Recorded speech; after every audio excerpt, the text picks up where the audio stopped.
ဇလန်းအစမှာတော့မီအိုတယောက်သူမရဲ့တငယ်ချင်းတွေကိုမျက်ရည်လဲရွဲနဲ့နှုတ်ဆက်နေပါတယ်။သူမဟာမြို့ကိုစွန့်ခွာပြီးအိမ်တစ်အဖေအစ်နဲ့ဘဝတစ်တစ်ခုကိုစတင်ဖို့ပြင်ဆင်နေတာပါ။တကယ်တော့အဖေရင်းမဟုတ်ပဲသူမအမေရဲ့ခင်ပွန်းတစ်စီမှာသွားနေရမှာဖြစ်ပါတယ်။သူမဟာအမေဖြစ်သူရဲ့ခင်ပွန်းနဲ့သူ့မိသားစုရှိရာအိမ်တစ်စီကိုပြောင်းရွှေ့နေထိုင်ရတော့မှာပါ။အိမ်ကိုရောက်တဲ့အခါသူမရဲ့ပထွေးမှာကလေးတစ်ယောက်2ယောက်လောက်ပဲရှိမယ်လို့မီအိုကထင်ထားခဲ့တာပါ။ဒါပေမဲ့တကယ်တမ်းကျတော့အိမ်မှာယောက်ျားလေး4ယောက်တောင်ရှိနေတာကိုတွေ့လိုက်ရလို့သူမတော်တော်လေးအံ့ဩသွားရပါတယ်။အဆိုးဆုံးကတော့အားလုံးကသူမထက်အသက်ငယ်ကြတာပါပဲ။အခုဆိုရင်သူမဟာမောင်လေး4ယောက်ရဲ့အမကြီးဖြစ်သွားခဲ့ပါပြီ။ပြီးတော့သူတို့4ယောက်လုံးမှာတယောက်တစ်မျိုးစီစရိုက်မျိုးမျိုးရှိနေပါတယ်။သူတို့အားလုံးရဲ့တူညီတဲ့ချက်တစ်ခုကတော့မီအိုရောက်လာတာကိုဘယ်သူမှဂရုမစိုက်ကြတာပါပဲ။နောက်တနေ့မနက်မှာတော့မီအိုဟာစောစောစီးစီးထပြီးအားလုံးအတွက်မနက်စာပြင်ဆင်ပေးပါတယ်။သူမအစားအသောက်တွေလိုက်ချပေးနေတော့မှဟီရိုတို့ကသူမကိုကြည့်ပြီးဒီမှာအမကြီးလိုလာမလုံးနဲ့နေနဲ့ငါကအသက်တူတူပဲလို့ရွဲတဲ့ပြောလိုက်ပါတယ်။အဲ့ဒီအခါမီအိုကဘာပဲဖြစ်ဖြစ်ငါကနင်းထက်တရက်ကြီးတယ်လေဒါကြောင့်ငါကအမပဲ။အပိုတွေပြောမနေနဲ့တော့ငြိမ်ငြိမ်လေးသာစားစမ်းပါလို့ပြန်ပြောလိုက်ပါတယ်။မောင်လေး3ယောက်ကြောင်းသွားကြတဲ့အခါ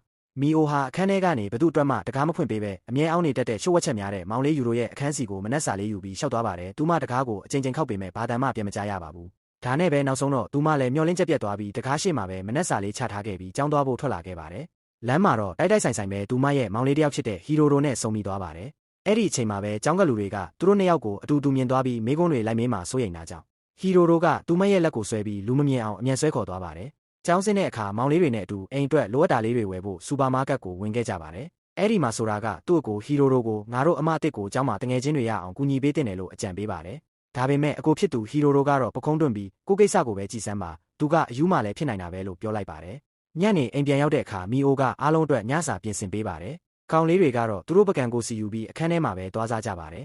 ။အမြဲတမ်းတယောက်တည်းအထီးကျန်နေတဲ့ယူရိုအတွက်မီအိုကစိတ်မကောင်းဖြစ်ပြီးစိတ်ပူနေမိပါတယ်။အဲ့ဒီအချိန်မှာဟီရိုရိုကသူမနက်စာစားတယ်ဆိုရင်ပဲဒေါ်လာပါပြီ။အပိုတွေလျှောက်တွေးမနေနဲ့လို့လစ်လျူရှုတယ်လို့ပြောပါတယ်။မီအိုကနင်ဘလိုတောင်ပြောလိုက်တာလဲ။ငါတို့ကမိသားစုတွေလေတယောက်ကိုတယောက်ဂယူးဆိုင်တင်တာပေါ့လို့ပြောပေမဲ့ဟီရိုရိုကနင်ကငါတို့မိသားစုမဟုတ်ဘူး။ပြီးတော့သူလည်းဘာမှမဖြစ်ပါဘူး။စားနိုင်တောင်းနိုင်နေတာပဲဘာအပိုတွေလှုပ်ချင်နေတာလဲလို့အေးဆက်ဆက်ပြန်ပြောခဲ့ပါတယ်။နောက်တနေ့မနက်မှာလည်းမီအိုဟာထုံးစံအတိုင်းမနက်စာပြင်ဖို့စောစောစီးစီးအောက်ထပ်ကိုဆင်းလာခဲ့ပါတယ်။ဒါပေမဲ့ဒီတစ်ခါတော့ဟီရိုရိုတယောက်ရေခဲတစ်တာရှေ့မှာအရင်ရောက်နေတာကိုတွေ့လိုက်ရပါတယ်။သူမကအမြန်ပြေးသွားပြီးဘာမှမပူနဲ့ငါပဲမနက်စာလုပ်ပေးမယ်လို့ရေပြောရင်ဟီရိုရိုကင်ထားတဲ့အစားအသောက်တွေကိုလူယူလိုက်ပါတော့တယ်။မနက်စာစားပြီးတဲ့နောက်မှာတော့မီအိုဟာအားလုံးရဲ့အဝတ်စားတွေကိုလျှော်ပေးပြီးအိမ်တန်ရှင်းရေးတွေကိုစတင်လှုပ်ဆောင်ပါတော့တယ်။သူမပေါ်နားလေစာနာမှုပြတာဆိုလို့ဆိုတာတယောက်ပဲရှိပါတယ်။ဆိုတာကသူ့အကိုဟီရိုရိုကိုအနည်းဆုံးတော့အမကိုကျေးဇူးတင်စကားပြောတင်တယ်သူတနေကုန်အိမ်မှာဆက်ရုပ်တရုပ်လိုအလုပ်လုပ်ပေးနေတာလေလို့ပြောပါတယ်။ဒါပေမဲ့ဟီရိုရိုကတော့မီအိုရဲ့အပြုအမူတွေကိုကြည့်ပြီးစိတ်နှောက်ယှက်ဖြစ်ကနေနေလောက်ပုံမှန်တိုင်းမနေနိုင်ဘူးလားလို့မီအိုကိုပြောပါတော့တယ်။မီအိုကလည်းတကယ်တော့ငါကအမြဲတမ်းဒီလိုပဲနေလာတာပါဘာမှအစ်အဆန်းလုပ်နေတာမဟုတ်ပါဘူးလို့အေးအေးဆေးဆေးပြန်ဖြေပါတယ်။ဒါပေမဲ့ဟီရိုရိုကဒေါသတကြီးနဲ့နင်ကနမောနမဲနိုင်တာလားဘယ်သူမှမခိုင်းတဲ့အလုပ်တွေကိုလိုက်လုပ်နေရင်ငါတို့ကပြောမယ်လို့နင်တကယ်ထင်နေတာလားလို့ပြောင်းလိုက်ပါတယ်။အဲ့ဒီအခါမီအိုကခေါင်းငုံသွားပြီးငါအဲ့လိုမျိုးမရည်ရွယ်ပါဘူးနားလည်မှုလဲသွားရင်တောင်းပန်ပါတယ်လို့တိုးတိုးလေးပြောကမျက်ရည်တွေဝဲလာတာကိုဘယ်သူမှမမြင်အောင်အခန်းထဲကိုအမြန်ပြေးတက်သွားပါတော့တယ်။ခဏနေတော့ဆိုတာက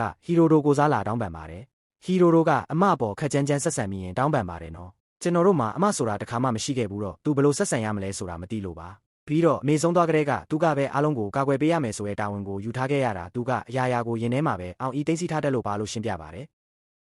အဲ့ဒီနောက်မှာတော့မီအိုဟာညစာအတွက်ဟင်းချက်ဆရာဝယ်ဖို့စူပါမားကတ်ကိုသွားပါတယ်အဲ့ဒီမှာဟီရိုရိုနဲ့ထပ်ဆုံပါတယ်သူမကသူ့နားကိုတိုးသွားပြီးအိတ်တွေကလေးပုံရတယ်ငါကူတယ်ပေးမယ်လေလို့စေတနာနဲ့ပြောလိုက်ပါတယ်ဟီရိုရိုကတက်ပြင်းချပြီးငါကမင်းတို့ကိုကောင်းကောင်းကြွေးမလို့စိတ်ကူးထားတာလို့ပြောပါတယ်အိမ်ပြန်လမ်းမှာတော့ဟီရိုရိုကသူ့ရဲ့ခံစားချက်ကိုဖွင့်ပြောပါတယ်နင်ငါတို့ရဲ့အတိအမှတ်ပြုမှုကိုရဖို့အတွက်မနှက်စာပြင်ညစာချက်အဝတ်လျှော်အိမ်တန်ရှင်ရေးအားလုံးကိုဒီလောက်ထိအပင်ပန်းခံလုပ်နေတာတွေကိုမြင်ရတာစိတ်အနှောက်အယှက်ဖြစ်မိတယ်ငါတို့ရဲ့အတိအမှတ်ပြုမှုကိုရအောင်လို့နေရာရာတိုင်းကိုလုပ်နေတာပဲလို့ပြောလိုက်ပါတယ်မီအိုကခေါင်းညိတ်ပြီးနင်ပြောတာမှန်ပါတယ်ဒါပေမဲ့ကိစ္စမရှိပါဘူးလို့လေတန်အေးလေးနဲ့ပြန်ပြောလိုက်ပါတယ်အိမ်ပြန်ရောက်တဲ့အခါဟီရိုရိုကသူကိုယ်တိုင်ပဲညစာချက်မယ်ဆိုပြီးဆွလုပ်ပါတယ်အစာပိုင်းမှာတော့အရာအလုံးကအဆင်ပြေပါပဲ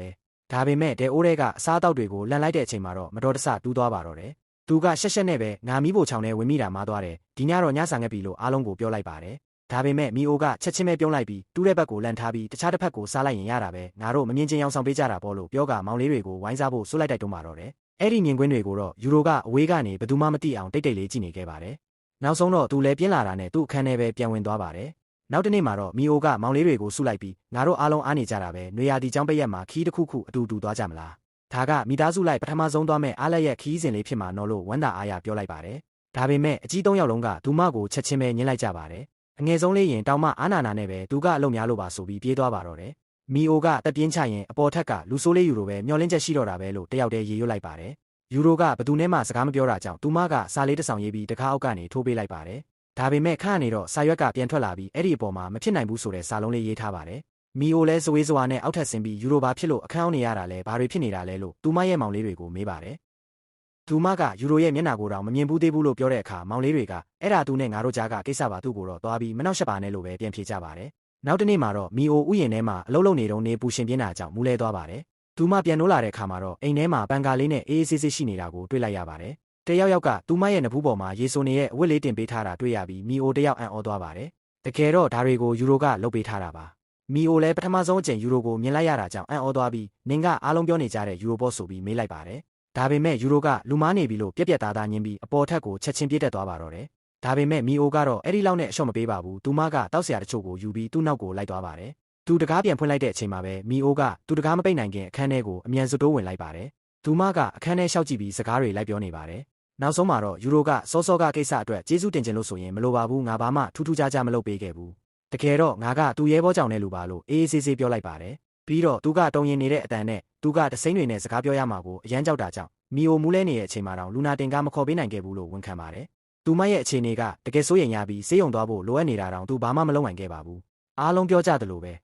ငါကဘယ်သူမှအားကိုးလို့ရတဲ့လူစားမျိုးမဟုတ်ပါဘူးလို့ဝမ်းနေပန်းနဲ့ပြောရှာပါတယ်ဒါပေမဲ့မီအိုကချက်ချင်းခေါင်းခါလိုက်ပြီးအဲ့လိုမပြောပါနဲ့တကယ်တော့နင်ကငါ့ကိုကယ်ခဲ့တာပါနင်သာမရှိရင်ငါတေတောင်တေသွားနိုင်တယ်လို့ကျင်ကျင်နာနာပြန်ပြောလိုက်ပါတယ်သူမရဲ့စကားကြောင့်ယူရိုတယောက်မင်းသက်သွားပြီးဘာပြန်ပြောရမှန်းတောင်မသိတော့ပါဘူးအဲ့ဒီစားသူဟာကျမ်းပြင်ပေါ်မှာထိုင်ချလိုက်ပြီးရင်ထဲမှာအကြာကြီးအောင်းထားခဲ့ရတဲ့ခန်းစားချက်တွေပောက်ကွဲကတိတ်တိတ်လေးငိုပါတော့တယ်ခါကြတော့သူဟာထုံးစံအတိုင်းစိတ်ထွက်ပေါက်ဖြစ်တဲ့အွန်လိုင်းဂိမ်းထဲကိုဝင်ပြီးကစားနေပါတော့တယ်ဒါပေမဲ့ရုတ်တရက်ဆိုသလိုမီအိုကဂိမ်းထဲမှာသူ့ရှေ့ကိုပေါ်လာပါတယ်သူမကပြုံးပြီးနင်ဒီမှာရှိနေမယ်လို့ငါထင်သားပဲဒါကြောင့်နင်ရှိမဲ့နေရာကိုမတွေ့တွေ့အောင်လိုက်ရှာနေတာ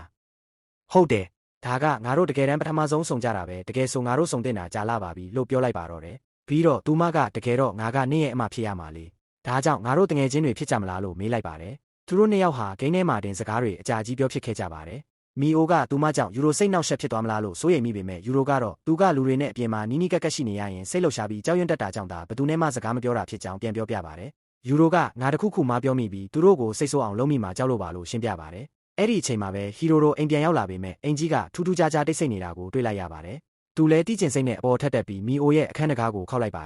်သူမကဂိမ်းထဲမှာအာယုံရောက်နေတာကြောင့်ပြန်မထူးတဲ့အခါဟီရိုတို့ကမစောင့်တော့ဘဲတကားဖွင့်ပြီးဝင်လာခဲ့ပါတယ်မီအိုတယောက်ယူရိုနဲ့အတူတူဂိမ်းကစားနေတာကိုမြင်တော့သူကမျက်မှောင်ကျုပ်ပြီးနင်ကငါ့ွယ်ရမှာငါညီနဲ့တိတ်တိတ်လေးရင်းနှီးအောင်လုပ်နေတာပေါ့သူ့ကိုတခုခုအခွင့်ကောင်းယူဖို့စူးစမ်းနေတာလားလို့တန်တရားနဲ့မေးလိုက်ပါတယ်မီအိုကလည်းနင်တို့တားထားတဲ့ကြားကသူ့ခန်းထဲဝင်မိတာတောင်းပန်ပါတယ်ငါသူ့ကိုတကယ်စိတ်မကောင်းဖြစ်လို့ပါလို့အမြန်နှောင်းပန်လိုက်ရပါတယ်ဟီရိုတို့ကပုခုံးတွန့်ပြီးစိတ်မပူပါနဲ့ငါကနင့်ကိုမိန်းကလေးတယောက်လိုဘယ်တော့မှတတ်မှတ်ခဲ့တာမဟုတ်ဘူးလို့ပြက်ပြက်သားသားပြန်ပြောပါတယ်ပြီးတော့သူကယူရိုခုလိုဖြစ်လာရတဲ့အကြောင်းကိုရှင်းပြပါတယ်တကယ်တော့ယူရိုကျောင်းတက်တုန်းကတခြားကျောင်းသားတွေရဲ့အနိုင်ကျင့်ရိုက်နှက်တာကိုနေ့တိုင်းလိုခံခဲ့ရတာပါအဲ့ဒီအချိန်တုန်းကဟီရိုတို့ကပဲသူ့အတွက်အမြဲတမ်းမမမရက်တီပြီးကာကွယ်ပေးခဲ့တာပါဒါပေမဲ့နောက်ပိုင်းမှာတော့ဟီရိုတို့ရဲ့အမြဲတမ်းဝင်ရောက်ကူညီပေးမှုတွေကလူတိုင်းအတွက်ပြဿနာတွေပိုဖြစ်စေတယ်လို့ယူရိုကခံစားလာခဲ့ရတာဖြစ်ပါတယ်ဒါကြောင့်ယူရိုကခက်ခဲတဲ့ဆုံးဖြတ်ချက်တစ်ခုချခဲ့ပါတယ်သူသာအခြေအနေတွေကနေထွက်သွားလိုက်ရင်သူ့ကိုအတွက်ပြဿနာတွေမဖြစ်တော့ဘူးဆိုတဲ့မျှော်လင့်ချက်နဲ့ကြောင်းမတက်တော့ပဲနေခဲ့တာပါဟီရိုတို့တယောက်အတိတ်ကအကြောင်းတွေကိုတွေးပြီးနေမောနေတော့မှပဲအောက်ထပ်မှာမထင်မှတ်ထားတာတခုဖြစ်လာပါတယ်မီအိုကအရန်စိတ်လှုပ်ရှားပြီးအော်ဟက်ခုန်ပေါက်လိုက်ပါတယ်သူမနောက်ဆုံးတော့ဂိမ်းနိုင်သွားတာပါသူမဟာယူရိုနဲ့အတူအောင်ပွဲခံဖို့အမြန်ပြေးထွက်လာခဲ့ပါတယ်ခဏတာအတွင်းမှာတော့ယူရိုဟာလူတွေနဲ့ဆက်ဆံရမှာကြောက်တဲ့စိတ်တွေကိုမေ့သွားပြီးသူမနဲ့အတူခုန်ပေါက်နေပါတော့တယ်ဒါပေမဲ့ဟီရိုတို့ကြည့်နေတာကိုသတိထားမိလိုက်တာနဲ့ရှက်စိတ်ကလွှမ်းမိုးသွားပြီးအခန်းထဲကိုအမြန်ပြန်ဝင်သွားပါတော့တယ်ဒီတခါတော့ဟီရိုတို့ကသူ့နောက်ကိုအခန်းထဲအထိလိုက်သွားပါတယ်သူကဘေးမှာထိုင်ပြီးသူ့ကိုယ်သူယုံကြည်မှုရှိလာအောင်လေတံအေးလေးနဲ့အားပေးစကားတွေပြောပါတော့တယ်ဒါပေမဲ့ယူရိုကခေါင်းခါပြီးဒါကိုအရေးတကြီးလိုက်လို့မနေပါနဲ့ဂိမ်းတစ်ခုပဲဟာကိုလို့ဝမ်းနေပန်းနဲ့ပြောပါတယ်ဟီရိုတို့ကတော့သူ့ဘေးမှာပဲဆက်နေပေးခဲ့ပါတယ်ခဏလောက်တိတ်ဆိတ်သွားပြီးတဲ့နောက်မှာတော့ဟီရိုတို့ကအတိတ်ကဖြစ်ခဲ့သမျှတွေအတွက်တောင်းပန်စကားဆိုပါတယ်ယူရိုကိုတောင်းပန်ဖို့စဉ်းစားနေတာကြာပြီဖြစ်ပေမဲ့ဘယ်လိုပြောရမလဲဆိုတာမသိခဲ့ဘူးလို့သူကပြောလိုက်ပါတယ်အဲ့ဒီစကားကိုကြားလိုက်ရတဲ့အခါယူရိုဟာအယမ်းကိုစိတ်လှုပ်ရှားသွားပါတယ်သူဖြတ်တန်းခဲ့ရသမျှတွေကိုပြန်တတိယပြီးမျက်ရည်တွေစီးကျလာပါတော့တယ်ဟီရိုတို့ကသူ့ကိုနှွေးထွေးစွာပွေ့ဖက်လိုက်ပြီးတကယ်တော့ငါကသာမင်းကိုဒုက္ခတွေအများကြီးပေးခဲ့တာဆိုတာကိုအခုမှငါသိလိုက်ရတယ်မင်းယုံကြည်နေတယ်လို့မင်းကဒုက္ခပေးနေတာမဟုတ်ပါဘူးငါ့ကိုခွင့်လွှတ်နိုင်မယ်လို့မျှော်လင့်ပါတယ်လို့ပြောလိုက်ပါတယ်ယူရိုကခေါင်းလေးကိုအသာအရာခါပြီးဒါအကိုအမမဟုတ်ပါဘူးအဲ့ဒီတုန်းကအကိုငါ့ကိုကာကွယ်ပေးခဲ့လို့ငါတကယ်ပျော်ခဲ့ရတာပါငါအကိုကိုလုံးဝစိတ်မဆိုးပါဘူးလို့ပြန်ဖြေပါတယ်အဲ့ဒီနောက်ယူရိုတယောက်အခန်းထဲကထွက်လာပြီးသူ့အကိုတွေနဲ့အတူတူပြန်နေထိုင်နေတာကိုမြင်လိုက်ရတဲ့မီအိုကတော့ရင်ထဲမှာအတိုင်းမသိပျော်ရှင်နေပါတော့တယ်မိသားစုဝင်တွေကြားကအဆင်မပြေမှုတွေဟာနောက်ဆုံးတော့ပြေလည်သွားခဲ့ပါပြီ နွေရာသီကျောင်းပိတ်ရက်ရောက်လာတဲ့အခါမှာတော့သူတို့မောင်နှမတွေဟာမီအိုရင်းကနေထိုင်ခဲ့ရဲ့ရွာလေးစီကိုအတူတူခီးထွက်ဖို့ဆုံးဖြတ်လိုက်ကြပါတယ်။ကျောင်းပြန်တက်နိုင်ဖို့အတွက်ဝင်ခွင့်စာမေးပွဲကိုအိမ်မှာပဲအာယုံစိုက်ပြီးစူးစမ်းခြင်းနဲ့ယူရိုတယောက်ကလွဲလို့အားလုံးလိုက်သွားကြတာပေါ့။ရွာကိုရောက်တဲ့အခါမီအိုကသူမရဲ့ငယ်တငယ်ချင်းတယောက်နဲ့ဆုံပါတယ်။သူမဟာအရန်ကိုဝမ်းသာအားရနဲ့သူ့စီပြေးသွားပြီးနှုတ်ဆက်လိုက်ပါတယ်။ဒါပေမဲ့ဟီရိုရိုကတော့အဲ့ဒီကောင်လေးရှိနေတာကိုကြည့်ပြီးစိတ်မရှိသလိုဖြစ်နေပြီးတနေကုန်ခက်ခွာခွာပဲနေပါတယ်။တငယ်ချင်းဖြစ်သူကတော့ဟီရိုရိုရဲ့အပြုအမူကိုစိတ်မဆိုးတဲ့အပြင်ဟီရိုရိုကိုအရေးကြီးတဲ့စကားတခွန်းတိတ်တိတ်လေးပြောလိုက်ပါတယ်။မီအိုကမင်းမြင်နေရတယ်လို့မျိုးမဟုတ်ဘူးနော်။သူမရဲ့အဖေကသူမငယ်ငယ်လေးကလေးကထားသွားခဲ့လို့သူမနဲ့သူမရဲ့အမေဟာအများကြီးပင်ပန်းဆင်းရဲခဲ့ရတာ။တကယ်လို့မင်းတို့ကသူမကိုအိမ်မှာမထားချင်တော့ဘူးလို့ဆုံးဖြတ်ခဲ့ရင်ငါ့ကိုသာပြောလိုက်ပါ။ငါသူမကိုငါတို့စီပြန်ခေါ်သွားပါမယ်လို့ပြောလိုက်ပါတယ်။အဲ့ဒီနောက်ပိုင်းမှာတော့အားလုံးဟာတူတူပုံနှံကစားဖို့ဆုံးဖြတ်လိုက်ကြပါတယ်။လူတိုင်းကကိုစီပုံဖို့နေရာအသီးသီးကိုပြေးသွားကြပါတယ်။တိုက်တိုက်ဆိုင်ဆိုင်ပဲမီအိုနဲ့ဟီရိုရိုတို့နှစ်ယောက်သားတော့အုပ်ထဲမှာအတူတူပုံမိသွားကြပါတယ်။နှစ်ယောက်လုံးကအဖမ်းခံရမှာဆိုလို့မလုံမရှက်နေကြတာပါ။မီအိုကသူ့ကိုခိုးခိုးကြည့်နေမိရာကနေနောက်ဆုံးတော့ဟီရိုရိုတတိထားမိသွားပြီးနင်ဘာဖြစ်နေတာလဲငါ့ကိုဘာလို့အဲ့လိုကြည့်နေတာလဲနေထိုင်စင်ကျင်စမ်းပါလို့ပြောလိုက်ပါတယ်မီအိုလည်းရှက်ရှက်နဲ့ထွက်သွားဖို့ပြင်လိုက်ပါတယ်ဒါပေမဲ့တယောက်ယောက်နားကိုလာနေရဲ့အတန်ကြားလိုက်ရတဲ့အခါသူမအမြန်ပြန်ပြီးဝက်လိုက်မိရာကနေမတော်တဆဟီရိုရိုရဲ့အပေါ်ကိုလဲကျသွားပါတော့တယ်အဲ့ဒီကိစ္စဖြစ်ပြီးကတည်းကသူမဟာဟီရိုရိုနဲ့ဆုံရင်အရန်ကိုအနေရခတ်သွားပြီးသူ့ကိုတိတိတာတာပဲတတိထားဆက်ဆံလာပါတော့တယ်အချိန်ကြာလာတော့တခြားမောင်လေးတွေလည်းသူတို့ကြားကထူးဆန်းတဲ့တင်းမာမှုကိုတတိထားမိလာပြီးတခုခုဖြစ်နေပြီလားလို့တန်တရားဝင်လာကြပါတယ်ဟီရိုရိုကသူမကိုတီးတန့်ခေါ်ပြီးတကယ်ပါပဲနင်းပုံမှန်တိုင်းပဲနေစမ်းပါအဲ့ဒီလောက်ထိပြဿနာရှာနေရမယ့်ကိစ္စဘာမှမဖြစ်ခဲ့ပါဘူးလို့ပြောပါတယ